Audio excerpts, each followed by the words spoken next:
Bismillahirrahmanirrahim.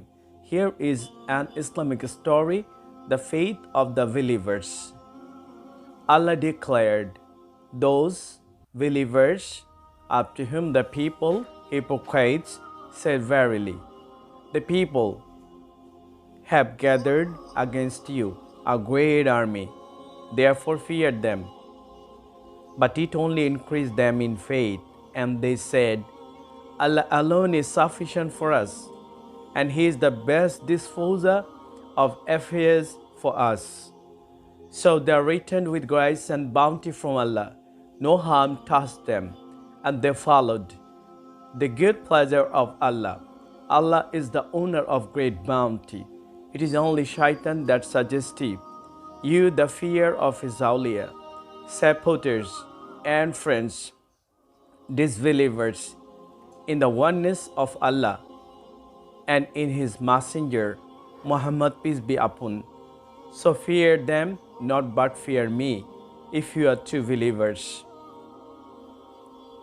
The throng, the chiefs, and the priest sat watching the fire from a distance. It was burning their faces and nearly suffocating them.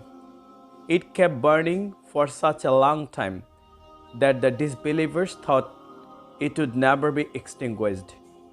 When it did burn out, they were greatly amazed to find Ibrahim coming out of the pit untouched by the fire.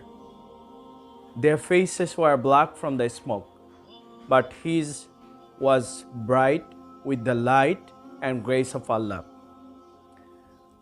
The raging fire had become cool for Ibrahim and had only charried the ropes which held him.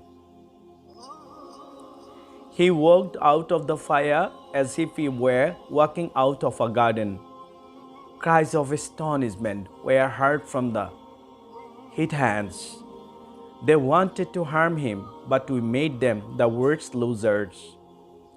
This miracle shamed the tyrants, but it did not cool the flame of anger in their hearts. However, after his event, many of the people followed Ibrahim, although some kept their belief a secret for the fear of harm or death at the hands of the rulers. Alhamdulillah.